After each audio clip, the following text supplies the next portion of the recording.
Hello students, আমি Nitish sir জ্ঞানজ্যোতি coaching সেন্টারের পক্ষ থেকে তোমাদের প্রত্যেককে জানাই আরো একবার স্বাগত।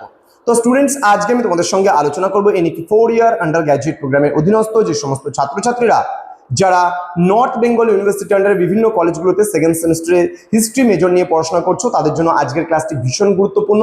তার কারণ আজকে আমি মেজর পেপার 3 থেকে খুবই গুরুত্বপূর্ণ একটা বিষয় আলোচনা করতে চলেছি, সেটা হচ্ছে আনটাচেবিলিটি বা অস্পৃশ্যতা নিয়ে আজকের এই আলোচনা। তো যারা এখনো পর্যন্ত আমাদের চ্যানেলটিকে সাবস্ক্রাইব করেনি তারা অবশ্যই চ্যানেলটিকে সাবস্ক্রাইব করে পাশে থাকা বেল আইকন অল প্রেস করে দাও, যাতে নেক্সট টাইম থেকে কোনো ভিডিও আপলোড করে তার নোটিফিকেশনটা তুমি সবার আগে পেতে পারো। এছাড়া যারা নর্থ বেঙ্গল ইউনিভার্সিটি আন্ডারে বিভিন্ন কলেজগুলোতে পড়াশোনা করছো এবং অনলাইনে আমাদের কাছে পড়তে চাও, তারা যোগাযোগ করো আমাদের অফিসিয়াল নাম্বার 7076398606 নম্বরে অথবা 6295916282 নম্বরে। তোমাদের টোটাল কোর্স ফি রয়েছে 1199 রুপিস পুরো সেমিস্টার অল সাবজেক্টের কোর্স ফি। তো দেরি না করে আজই যোগাযোগ করো আমাদের সঙ্গে এবং যুক্ত হয়ে যাও আমাদের অনলাইন ক্লাসে। এবং তোমাদের যারা মাল্টিডিসিপ্লিনারি কোর্সে তোমাদের যে ফ্রেন্ডরা রয়েছে তাদের জন্য কোর্স ফি মাত্র 699 রুপিস। তো আজকে আমি শেখাবো তোমাদেরকে অস্পৃশ্যতা কি, তার বিস্তারিত ইতিহাস এবং তার প্রভাব এবং বর্তমানের যে চ্যালেঞ্জগুলো আমাদের সামনে এসছে সেটা আমাদের প্রসঙ্গে ক্রমে আসবে, যদিও বা আমাদের বিষয় আজকের অস্পৃশ্যতা ঐতিহাসিক টার্ম অনুযায়ী। ক্লিয়ার? চলো শুরু করবো আজকের ক্লাসটি। প্রথমে আমরা জেনে নেব অস্পৃশ্যতা কি। অস্পৃশ্যতা হলো নিম্নবর্ণের মানুষদেরকে সামাজিক মর্যাদা যারা সাধারণত ভৃত্য বা নিচু পেশায় কিন্তু নিয়োজিত। ঋগ্বৈদিক ব্রাহ্মণ্য সমাজে তোমরা যদি লক্ষ্য করো দেখবে সোসাইটিতে বা সমাজে কিন্তু 4টা বর্ণে বিভক্ত ছিল।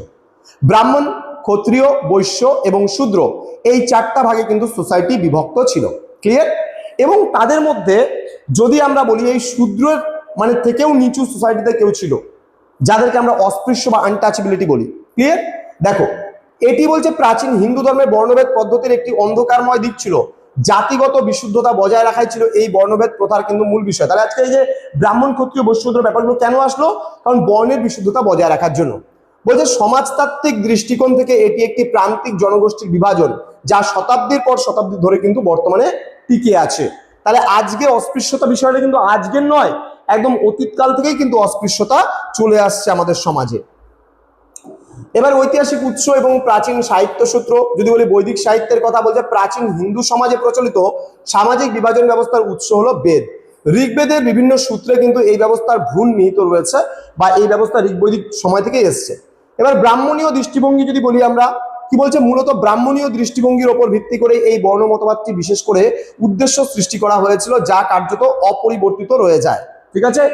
মানে অপরিবর্তিত রয়ে যায় বলতে ঋগ্বৈদিক সমাজে মানুষ নিজেদের যে প্রফেশন ছিল সেই প্রফেশনটাকে বিশুদ্ধতাটাকে বজায় রাখার জন্য মানে বর্ণ ব্যবস্থা চালু করেছিল, যেটা আমরা ব্রাহ্মণ, ক্ষত্রিয়, বৈশ্য, শূদ্র চতুর্বর্ণ ভিত্তিক সমাজের কথা জানি।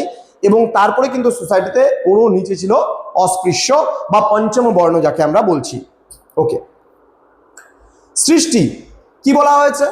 চতুর্বর্ণের যে সৃষ্টি তত্ত্ব কি আছে, ঋগ্বেদের ভাষ্য অনুযায়ী স্বয়ং ব্রহ্মাই কিন্তু এই 4 বর্ণের সৃষ্টিকারী। বলা হয়েছে ব্রহ্মার মুখমণ্ডল থেকে বা ফেস থেকে উৎপত্তি হয়েছে ব্রাহ্মণের, উরুদয় থেকে ক্ষত্রিয়ের,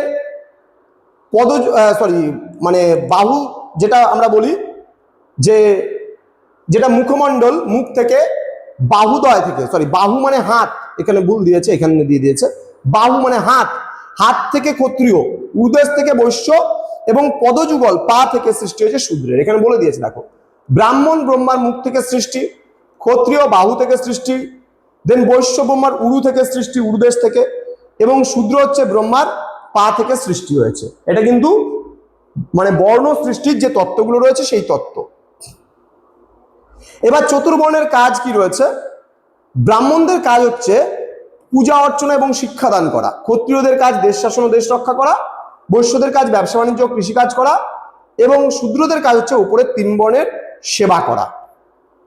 এবার চতুর্বর্ণের বাইরে যে পঞ্চম বর্ণ রয়েছে, পঞ্চম ভাগটিকে বলা হয় অস্পৃশ্য বা চণ্ডাল। মানে এই চতুর্বর্ণের বাইরেও এক ধরনের বর্ণভিত্তিক সমাজের আমরা লক্ষ্য করি, মানে ওদেরকে চণ্ডাল বলা হয়। ব্যাপারটা কেমন দেখো, বলছে সমাজের চতুর্বর্ণের কাঠামো সম্পূর্ণ বাইরে রাখা হয়েছিল এই জনগোষ্ঠীকে জাতিগত বিশুদ্ধতা বজায় রাখার নামে তাদের সাধারণ সামাজিক অধিকার থেকে বঞ্চিত রাখা হতো।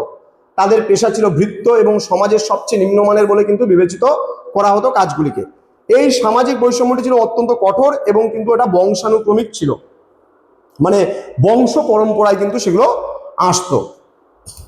আচ্ছা, এবার জনসংখ্যার ব্যাপকতার যদি বলি, ঐতিহাসিক পরিসংখ্যান যদি বলি, 20 শতকের শুরুতে ভারতীয় উপমহাদেশে অস্পৃশ্য জনগোষ্ঠীর সংখ্যা ছিল 160 মিলিয়নেরও বেশি। বিপুল সংখ্যক এই মানুষের সামাজিক অধিকার এবং মর্যাদা পুনরুদ্ধার করা ছিল কিন্তু আধুনিক ভারতের অন্যতম প্রধান একটি চ্যালেঞ্জ। যদিও বা এগুলো আমাদের পড়ার বা লেখার দরকার নেই, আমাদের লাস্ট পার্টটা অব্দি এত অব্দি লিখলে পারেই কিন্তু আমাদের অস্পৃশ্যতা হয়ে যাবে।